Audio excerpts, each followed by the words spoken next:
15 police officers storm up into my poker club and screams, "Put down the cards, release the chips. Who is the organizer here?" You know, me, a little boy at the time, I put up my hand and I would play Counter-Strike for like 12 hours a day, and that was the hyper-focus. Then poker became the hyper-focus, and the poker club, just the idea of starting that club was just so fixed in my head that there was boundless amount of energy that I would be able to put into that project. We lost 100% revenues in the company and everything was thrown on its head at that time. But yeah, 2019 was when it happened, and we decided we're going to build something ourselves. So 15 minutes before the show was about to start, we all gather in a circle and we are like, how do we go about this? Everyone looks at me and I look back at everyone. They look at me, and my production manager, he's like, "Pierre, you have to do it, man." Welcome to the iGaming Leader podcast, where we uncover the human side of some of the most inspirational leaders in our industry. I'm your host, Leo Judkins, and as an ex-iGaming director turned performance coach, I've worked with over 200 leaders from companies like Entain, 365, Flutter, and many more to help them build the habits to achieve sustainable high performance. In these episodes, we share exactly what it takes for you to achieve the same. So with that being said, let's dive in. Pierre, great to see you here on the podcast, all the way from Cancun. Thank you so much for making the time, and welcome to the iGaming Leader. Thank you so much, Leo. I'm very happy to be here with you today. It's really great having you. I wanted to kick off with, I'm not sure if it's going to be my favorite story yet, but I remember you telling me that you've got this story about opening a poker club. I think on your LinkedIn it says 18, but I believe it was like 17 or something. Tell me a little bit more about that. Like, how did you enter the industry? Let's say that it was in the year of 2004, the year I was turning 18. We can say like that then. Well, I very much come from a gambling background. You know, in Sweden, where we are raised with playing poker. You know, we were 7, 8 years old. We knew what a straight flush was. We knew what a two pair was. It's very much part of our culture with the kind of board games and playing card games and so on. It was no surprise when the poker boom hit the world in and around 2003 and 4 that the Swedish population just exploded with playing poker. And I was in high school at that time, and we used to play poker at every school break. I was the one who was in charge of the book, so I was keeping track of who was owing who money. We didn't play for much, but nonetheless, it was a really fun activity we did at that time, and we just had a great time with it. So once we finished school, I decided to then take this poker game out of the school and actually formalize that into a poker club, right? So when I was 17, as you mentioned, I founded the what would become one of the biggest poker clubs in Scandinavia. Obviously, in Sweden, being a monopoly with gambling, it's questionable legally whether you can host poker. So on the 26th of October, 2006, I hosted on poker night for around 150 people. It was a big night for the club there. And at the middle of the night, you hear the door slams open and boo, boo, boo, boo, boo. 15 police officers storm up into my poker club and screams, "Put down the cards, release the chips. Who is the organizer here?"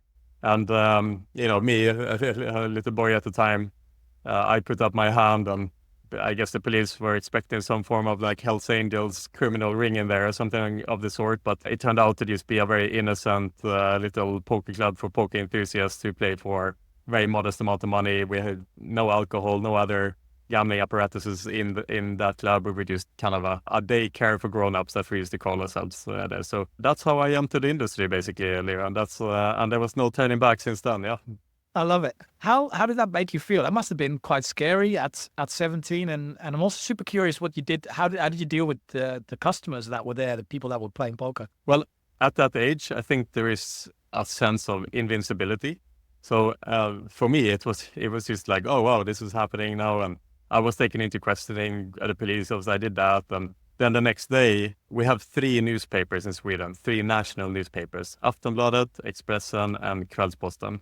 And I was on the front cover of all 3 newspapers in the country of Sweden on the 28th of October 2006. So I still have one of those front covers at home. I have it framed. And the next day, I must have gotten 500 phone calls, at least, from journalists who were calling. I mean, my phone was just constantly ringing from morning till evening for weeks. It's just really surreal when you're at that age. You don't really understand the world. You don't really understand what's going on around you. So for me, it was just, okay, now we're in this, and yeah, let's go through this and see what happens and what comes out of it. And we just love playing poker, and we continued playing poker throughout that period when the police was questioning and doing the research, which maybe in hindsight was not the smartest thing to do. I still organized those events. But the thing was, the police just quickly realized that this was not really what they had thought it was going to be. Like, they thought that this was literally like underground criminal ring that was organizing these events, and it just turned out to be some kids playing poker. So during questioning, I remember just police commissioner, he was a very nice man.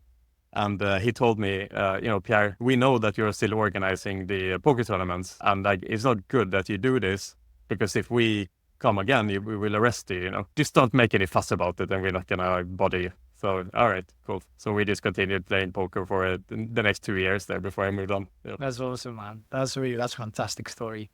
You've had this entrepreneurial spirit from what I can see throughout your career, but I suppose all of your life. Where's that come from? How's that kind of started? And yeah, I've been thinking about that myself, actually, Leo, because I think I've always been a bit different in some ways. I tend to get hyper-focused on things.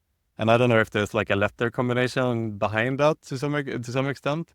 But when I was a child, I got really obsessed with playing tennis. And sometimes people didn't want to play tennis with me. So I would play on the garage door. I would shoot tennis ball for 4 hours straight, without thinking about anything else. And so that hyper-focus have shifted throughout the years. I was a semi-professional Counter-Strike player in esports, also around like 2002, 2001. I would play Counter-Strike for like 12 hours a day, and that was the hyper-focus.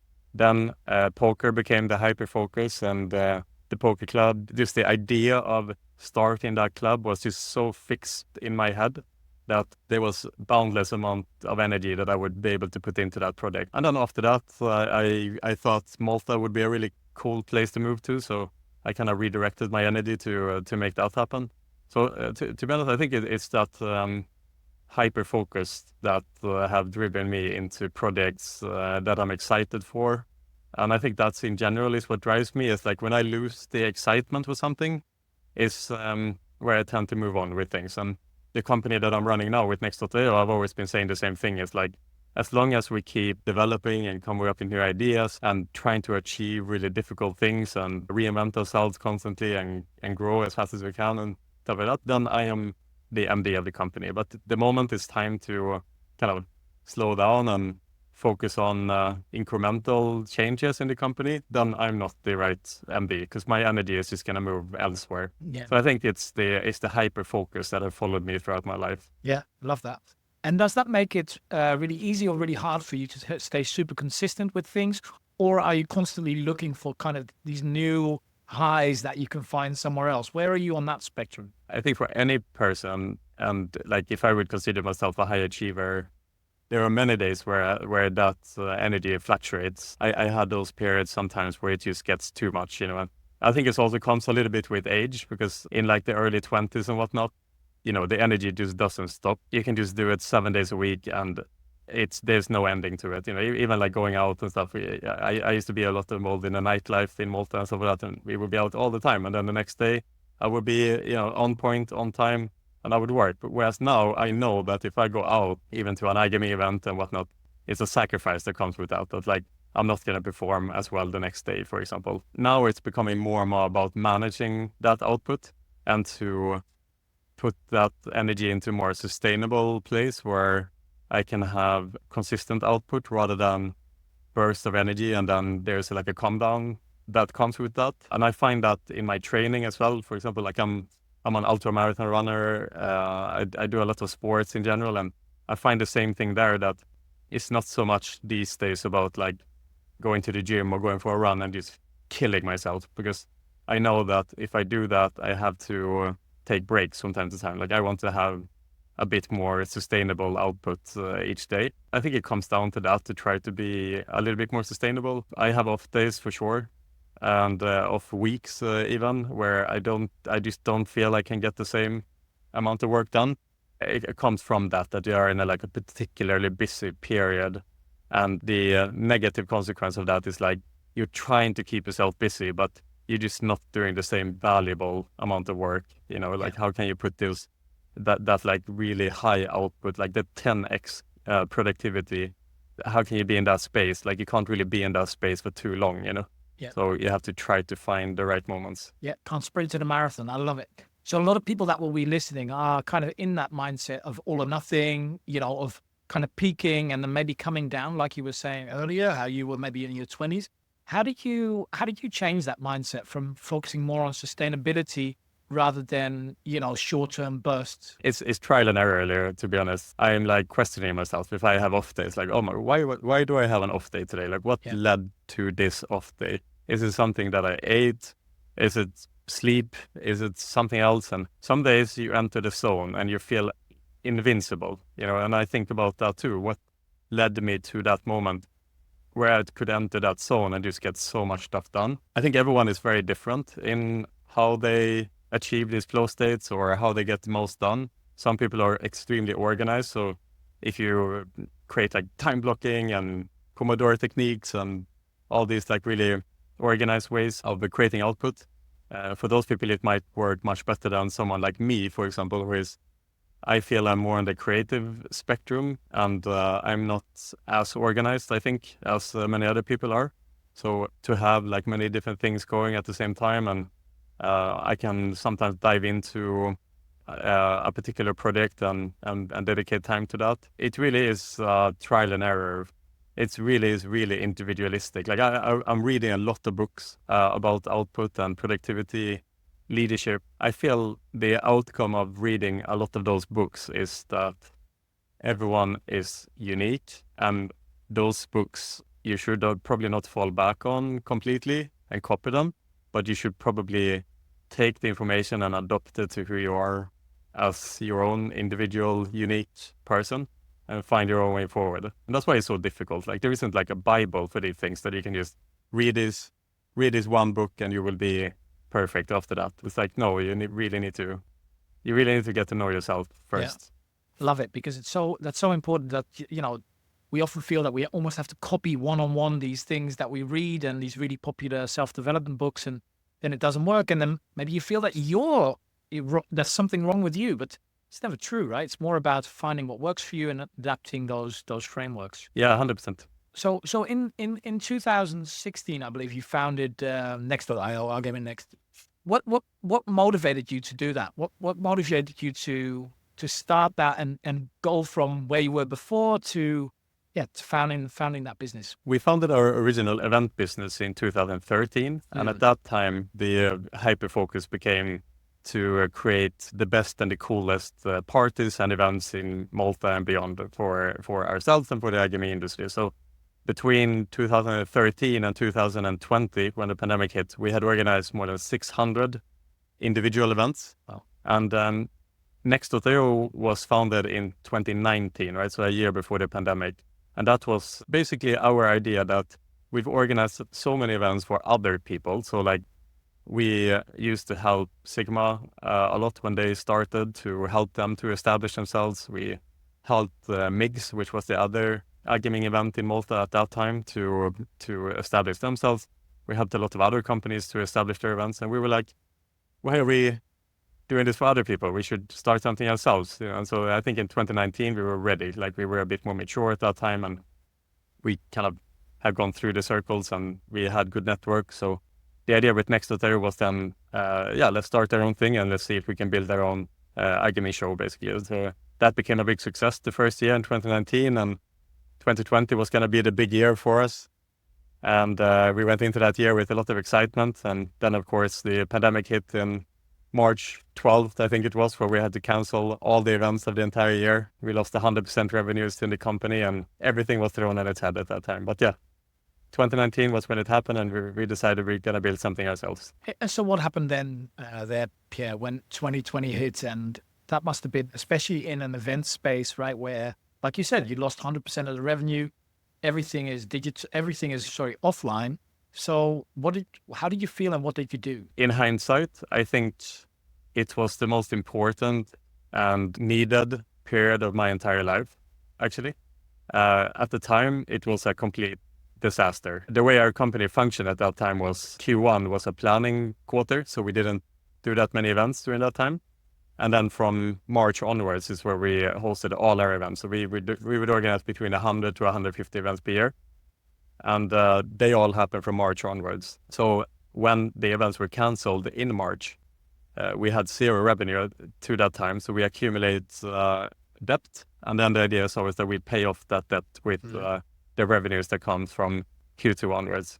And we had a big decision to make at that time, right? Which was, we don't know when the events are coming back. We don't know what's going to happen after this. We don't know how the world is going to change. You know, all the events are canceled. Everything is gone. Do we keep going, or do we just put down the company and become workers or do something else? And it was in retrospect, it was a very interesting decision, because we never really questioned the fact that we were going to figure things out. And so we came together as a company at that time. We weren't that many employees. We were like 8 people or something at that time. And we said, well, first of all, we have to lower our salaries. That's just a prerequisite. We lowered all the salaries to 1,000 euros per month. That's what we can afford to extend our runway into the end of the year. So we had 9 months basically to reinvent the company. And we told our employees, we understand that this is maybe not the most fun period. We will have to work, 10 times as hard, and you have to cut your salaries by, a lot. We will also cut our salaries, as me and Martin, my co-founder, and do it in solidarity.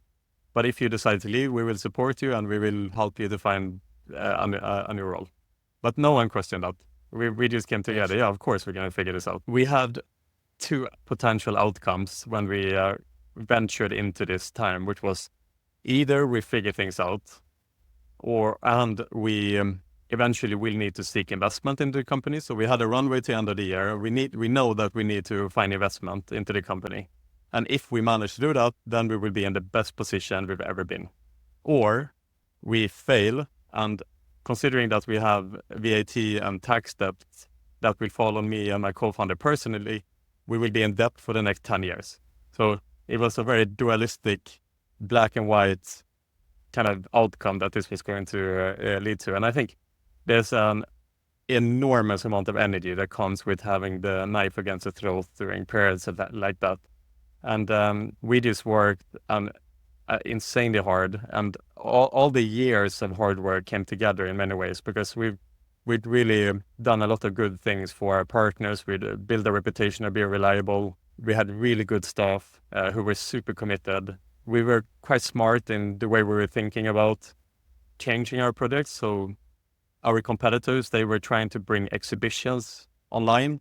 And we felt that was like a really weird thing to do, because why would you want to exhibit online when there is LinkedIn? Like, you can already go to a company page, and we don't want to compete with LinkedIn. So we found a niche basically, which was thought leadership in iGaming until 2020 was only available if you paid €1,000 to go to Icebox or any of the other 2 events that were happening at the time that offered thought leadership. You had to pay a really expensive ticket in order to go and see panels from smart people talking about the future of the gaming industry. And so we decided, let's bring all of that content online. Let's bring all the smartest people together. Let's produce content, and we release it to the entire industry for free. This was like a mind-blowing idea. That like at the time, it sounds so intuitive, it sounds so simple and straightforward, but no one was doing that at the time. And that led to the podcast and being launched. That led to other initiatives that we launched to spread thought leadership of the industry. And that's how we then kind of morphed into a new company that we're focusing on iGaming thought leadership. And that really set us on a path to become what we then became today. And eventually we managed to close investment. One of the most proud moments of my whole life when we managed to do that. So tell me about that moment. How did that happen? What was that day like? So when I was... so it's like one of my coping mechanisms during this very difficult time in March, when we were, oh my God, either we're going to like be in debt for 10 years or we're going to like make it. I would listen to The Dog Days Are Over by Florence and the Machine. I would like think about like the moment where we would sign that agreement, and we would be like, we did it, we come together, we did the impossible as an event company during COVID. We managed to kind of reinvent ourselves, and I would use that as a coping mechanism to take myself through those moments. And once we signed the agreement, and I remember I put on the song and listened to it. Like obviously it's a very emotional moment, but it was also a realization that oh shit, like now the next phase starts. Like this is not over. Like now we have capital from other people. They expect us to do miracles with this capital, and actually we just climbed another hill as part of a big mountain, and there's going to be many other hills in front of us here. So it was a very short-lived kind of celebration. And then, okay, let's enter the next race now. Let's go on this longer journey that we have ahead of us and that we're still in to this day. What you're saying there about short-lived kind of celebration, I think is very typical for most high achievers. Any sort of top athlete you talk to, it's always the same, right? It's always on to the next event, on to the next big thing, not necessarily celebrating that podium for too long. Have you always been like that, where you don't hang on to it too long, but you move on to the next thing? Or was this more a question of circumstance with the money behind you that needed to be, repaid, I suppose? Yeah, well, I think, Steve Jobs always used to say that it's the journey that is the reward. 100%. There is no finish line in life. And think about this. Students who study to become a medical doctor, for example, think about the race they are in these couple of years when they are studying to get that doctor's degree, and how difficult it is, how many sleepless nights they have. And they have that vision to finally get that diploma and that title. And what happens? Well, they get the diploma, they are celebrated, everyone's around them, everyone's saying congratulations to them. And then the next week, they start working at McDonald's, right? Like, then they are at the bottom of the next ladder, right? And they have to start climbing that. I think life is made up of different races, and it's not about the finish line. It's never about the finish line. It's always about the journey, and that can be very difficult to absorb at times, because as a founder, also you have always the vision in front of you, like, oh, what about the day I sell the company and I can sail into the sunset and forever and ever live happily? It doesn't work like that. Like if you are lucky to sell your company, it's like, then that race ends and another race continues. We're always going to do something with our lives. And I think if I would eventually sell the company in the far future, then, I will look back at these very stressful times as really valuable. Just like now, I look back at the COVID days when we really were fighting for our lives. And now I can see a lot of value. I can see a lot of like really, really beautiful moments during that time. And so the journey is the reward. Like, yes. It's not about the finish line. Quick break here.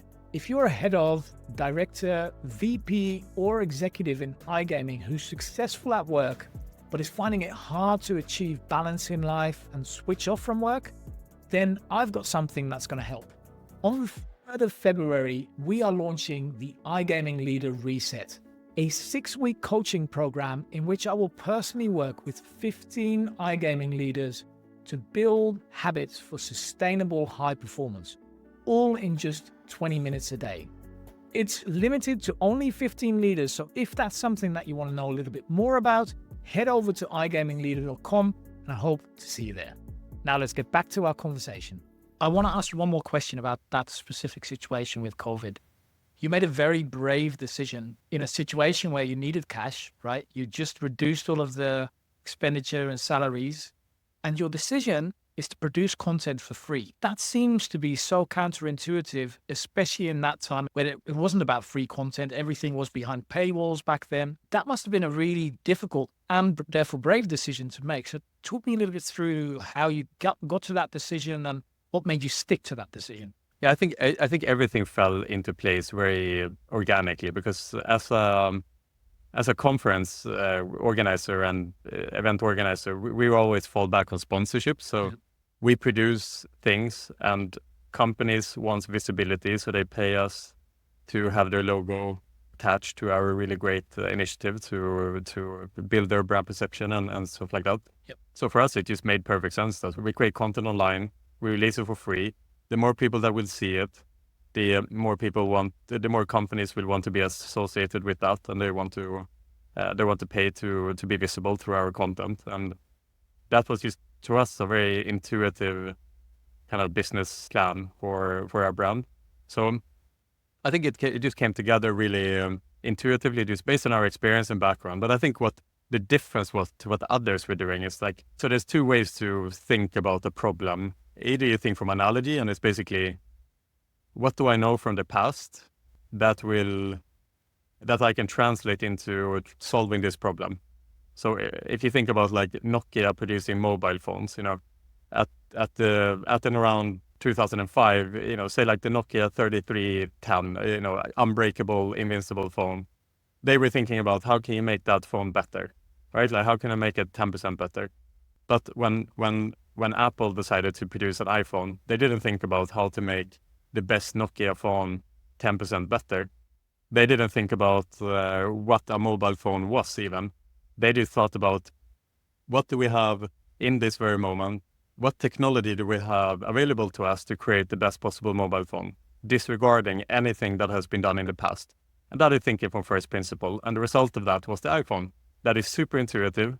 The App Store, democratize developers to produce apps for you, make it even better. The latest technology at that time was the touchscreen. Make the phone so that it's a fashion statement because people want to have pretty things. And it was super intuitive, but it was just breaking a lot of barriers at that time that no one had thought about before. And I think the mistake that our competitors did at the time of COVID was that they didn't really think, what do people want in a digital environment? They just thought about, what have we done in the past and how can we bring that online? So we organize exhibitions, and how can we organize exhibitions online? Like that no one wants. There's no value from that. Like people don't want that. Like you already have LinkedIn, right? People want content and thought leadership. That's what people wanted. Yes. And we just happened to stumble across that idea, and we went down a different route. Love it. I remember that we had a conversation about me having to go on stage and feeling really nervous about it. And you gave me some fantastic advice on kind of how you deal with going on stage. But I would love for you to share your very first time going on that stage, kind of what happened, and talking to us about your fears and your two big fears really, and how that manifested. Yeah, so like many of the listeners, I had a massive phobia of speaking in front of people. And I'm not talking about like big audiences. I would say like in a meeting of 10 people, to have 10 people looking at me and me trying to present something to them. I felt like an absolute charlatan. I felt like an idiot, and that those thoughts would just spiral in my head, and I wouldn't be able to go through the simplest presentation. So it used to be that when we organized events, it used to be that my business partner would go on stage, Martin, and he would talk about whatever needed to be talked about. But I realized at some point that like I have to overcome this phobia. So I started easy, simple, and spoke in front of some smaller events and stumbled through it and whatever. But really and truly, the first time I spoke at an event, and the biggest moment for me, was at the first inaugural Next.io. It was a crazy thing that happened. This was the biggest event we ever organized. We organized, 600-700 events at the time, and this was going to be the big one. We had put all the eggs in one basket. And in the morning of the event, 800 people were sitting in the audience waiting for the event to start. Only one problem was that our host hadn't turned up. He didn't turn up. He was gone. It was a no-show. We went to his hotel room. No one was there. I mean, he was nowhere to be found. So 15 minutes before the show was about to start, we all gather in a circle, and we are like, okay, how do we go about this? And everyone looks at me, and I look back at everyone, and they look at me, and my production manager, he's like, Pierre, you have to do it, man.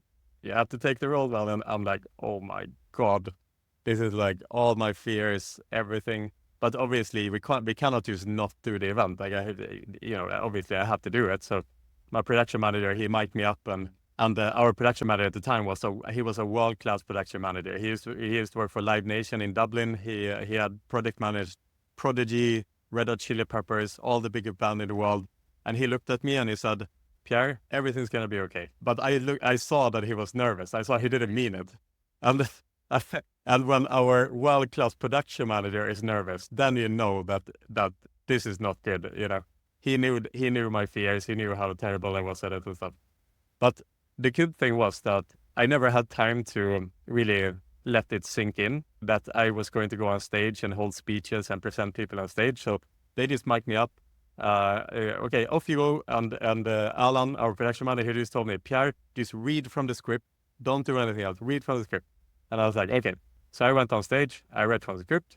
I came off stage, and everything worked. It wasn't so bad, actually. And then the first speaker was in backstage, and he was so nervous. He was so nervous. And his name was Todd Haushalter, and he was the CPO of Evolution. And he was just about to go on stage and hold his presentation. And he was so nervous.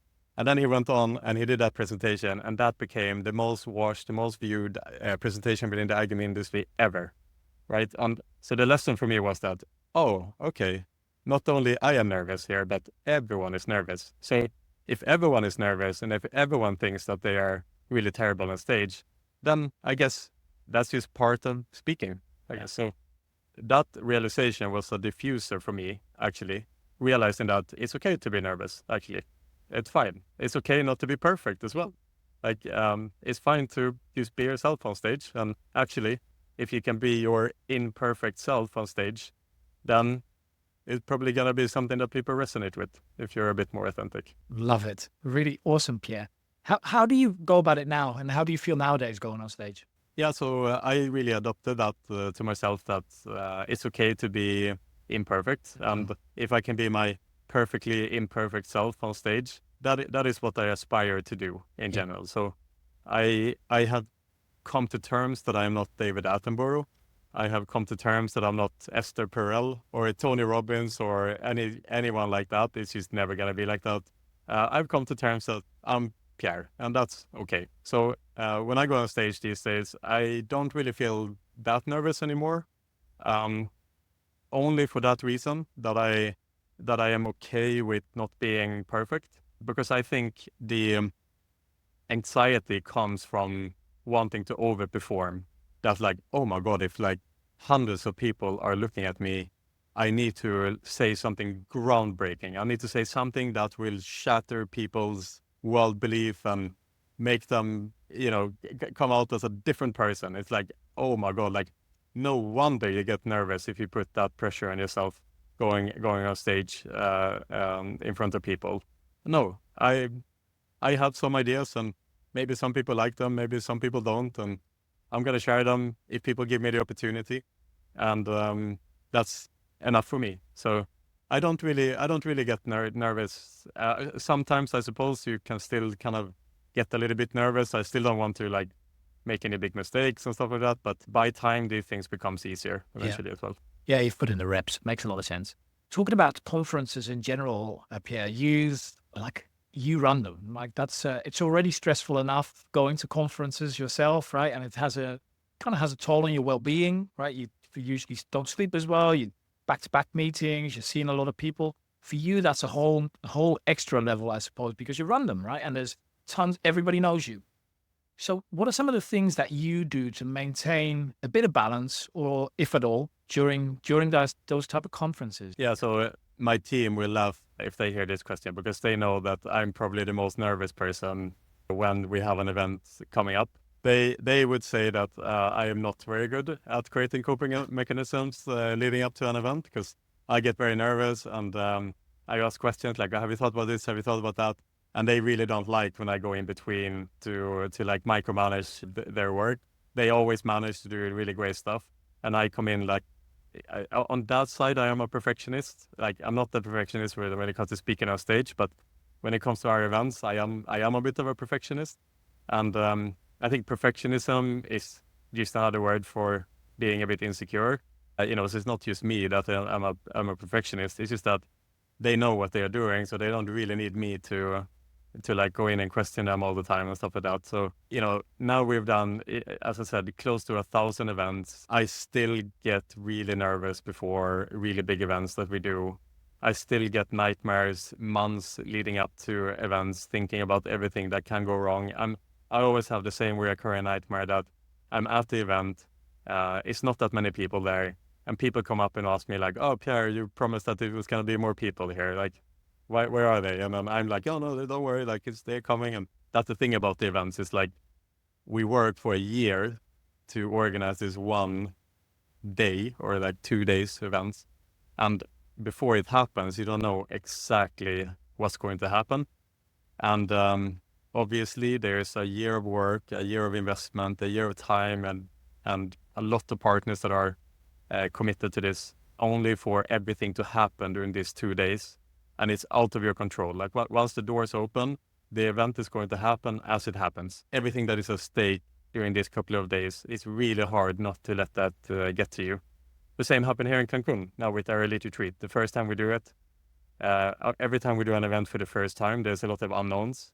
We don't have any references. We don't know how people are going to move around and how they're going to use the space and stuff like that. So it's like, really, really hoping that this is going to work, because this is going to determine our future as well with this concept. And once it all comes together, and I think it's a very special breed of people who go into event, because it's an enormous amount of stress for a long time leading up to an event. But then once it all falls into place and it works, which is what it usually does, because you carry all this nervousness that comes into, double checking things all the time. And when you double check and triple check things, that's how you minimize mistakes at the end of the day. So usually our events goes really well. And then afterwards, the relief and the celebration and the joy that comes from a successful event it can't be compared to anything. It can't be compared. It's a wonderful feeling. Yeah. Yeah, I love that. What are some of the top tips that you have for people visiting events, like to maintain their sanity throughout all of it? Me personally, I think it depends a little bit where you are in your career. Like if you're quite junior, it's a lot more about getting meetings, right? So when we started out as a young event company, we would go to ICE and no one knew who we were and no one wanted to give us time at all. We were there to pitch our services, and the exhibitors, they want to sell their services. So no one wanted to talk to us basically. But we figured out pretty quickly, like, okay, if we go on the third day at ICE, for example, then people are a bit more relaxed and they are a bit more willing to talk to you because they've already done their business. It's a bit less people are less stressed and so on. So we figured out that was a good time to get our word in a little bit and stuff like that. And I think also in general with business, I think it's very important to try not to get ahead of yourself when it comes to closing deals. And the way to sell is often to make friends first. And like, if you can make friends, then by extension, you will do business. And the thing is, like, people want to do business with other people that they trust and that they like. So they will naturally prioritize the people that they are friends with and that they like. So when it comes to like relationship building, it's not always about just going in and just pitching your product. For me, it's much more about establishing friendships and relationships. And that also comes down to who you are as a person as well. If you are the type of person that likes to connect with people, and if you're a good person, you probably will do pretty well. If you're the type of person who don't really find it authentic to be out with the people and connect with the people that you work with, you're probably gonna struggle a bit more when it comes to selling. Specifically, like you might find other areas of the business where you fit perfectly in. Like our head of marketing, he always jokes around that like, the goddamn conferences, I can't wait to be home and all the things. But he fits, he would probably not be the best salesperson, but he is an incredible marketer. He is just a world-class marketer, and he found his space there. So he recognized what his strengths and weaknesses are, basically. And the same thing goes in sales. We always saying internally, Leo, which is, again, like what is the best type of salesperson? Is the best type of salesperson are those who are good people. So just be yourself. Unless you are a serial killer, then don't be yourself, okay? But then don't work in our company. Yeah. We want good people, and that's what we prioritize. So yeah, long story short, I think when it comes to the event, try to focus on building relationships. Yeah. Try to avoid going into this 15-minute meetings that are super impersonal. People forget what they say. They forget what they promise. It's pointless oftentimes. Yeah. You're going to have to follow up after the event and reiterate everything that you said. So what's the point? Like, focus on building relationships, focus on building genuine connections with people, and things are going to fall into place after that. Love it. I had a similar discussion with Ashley Lang 2 weeks ago, saying we're in a people-to-people business, right? B2P, not B2B. And I think it's very true. I love that. That's a great point. I wanted to, kind of closing off, I wanted to talk a little bit about community, if that's okay, Pierre. You really started talking about, building the world's iGaming community with Next.io. And I really love that. I think similar to how you were saying, how things have changed after lockdown and after COVID, community is one of the real key missing aspects in business. The more that we are connected online, the more disconnected we feel. So tell me a little bit more about, why that's important to you, building community, and what is that going to look like for Next.io? Yeah, here's a very intuitive thing to say, but it's not that obvious if you go to an iGaming conference.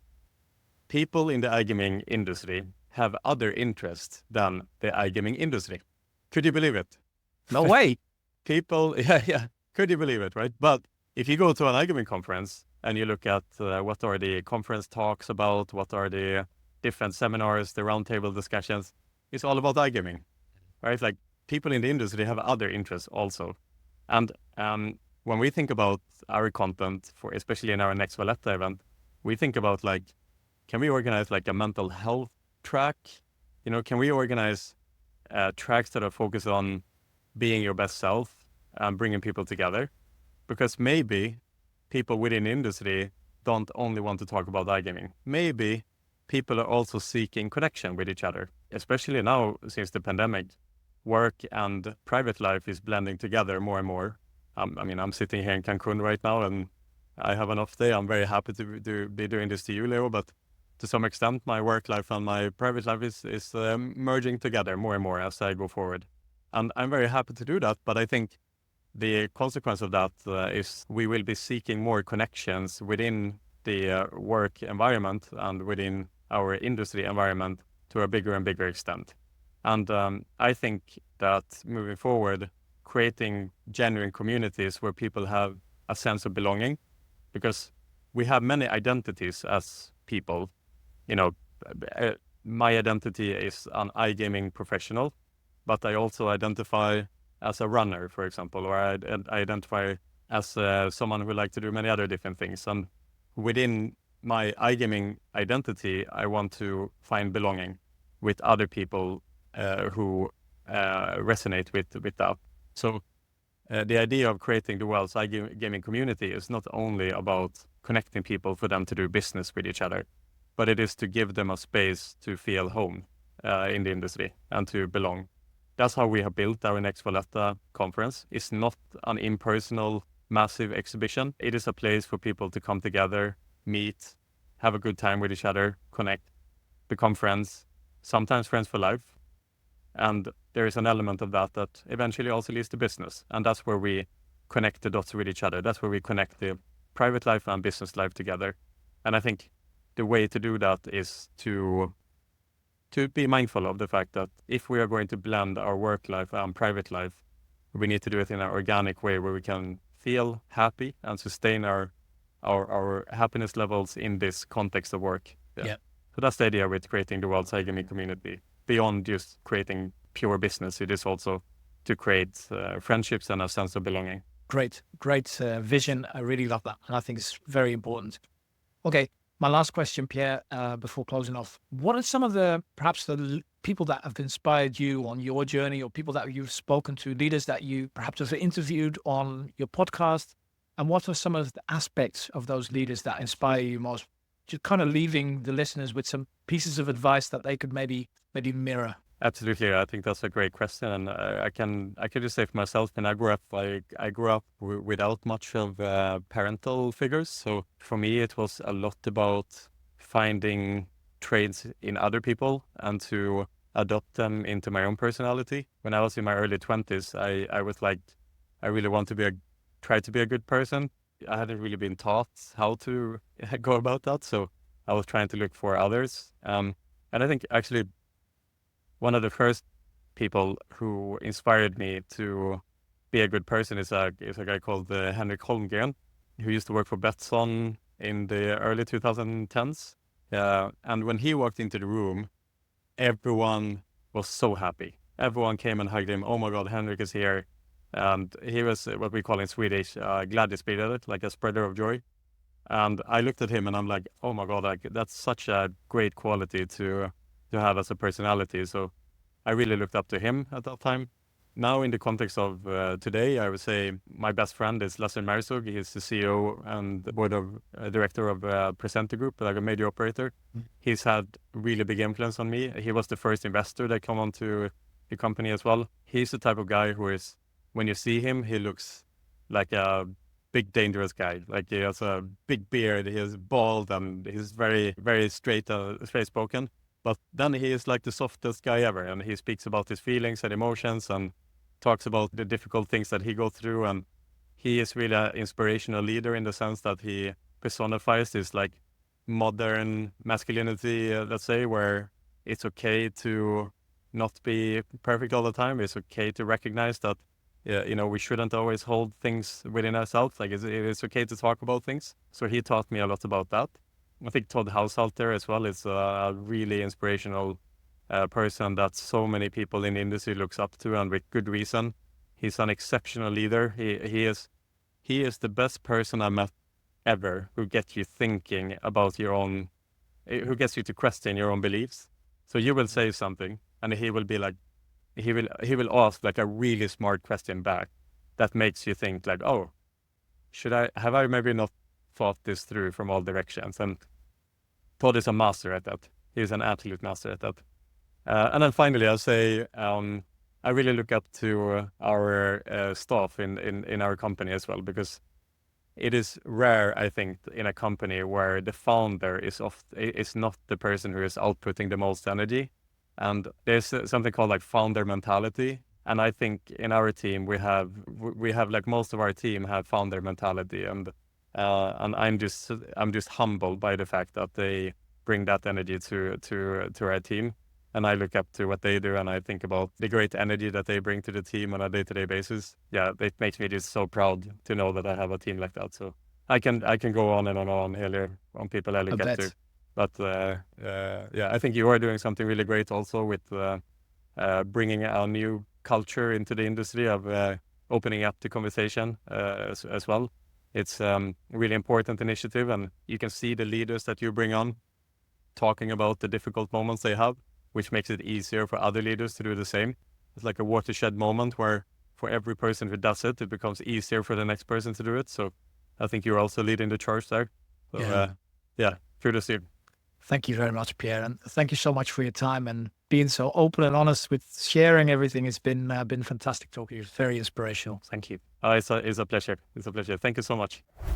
Thank you for joining me on the iGaming Leader podcast. If you enjoyed today's episode, head over to igamingleader.com for more conversations and insights. Don't forget to subscribe to this podcast. I'm your host, Leo Judkins, and I hope to see you next week.